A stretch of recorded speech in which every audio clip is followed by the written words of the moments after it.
ராதே கிருஷ்ணா. நீ பலகீனமானா வியாதி உன்னை பயமுறுத்தும். நீ பலமாயிட்டே வச்சுக்கோயேன், வியாதி தானாகவே குறையும்.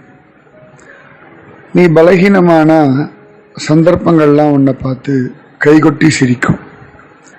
நீ பலமானா வச்சுக்கோயேன், சந்தர்ப்பங்கள்லாம் அழகா உனக்கு கைகட்டி சேவகம் பண்ணும். நீ பலகீனமாக கூடாது. நீ பலகீனமான ஆள் இல்லை. உனக்குள்ள எப்பொழுதுமே நிரந்தரமான பலம் உண்டு. உன்னுடைய பலம் உனக்கு தெரியல. உன்னுடைய பலத்தை நீ புரிஞ்சுக்கிறதுக்கு நிறைய மனசுல விடாம கிருஷ்ணான்னு சொல்லு. பகவான்ற ஒரு சக்தி உனக்குள்ள இருக்கு.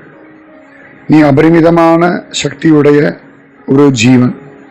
அதனால நீ என்னைக்குமே பலவான் தான். பலமா இன்றைய வாழ்க்கையை வாழ்ந்து பார்.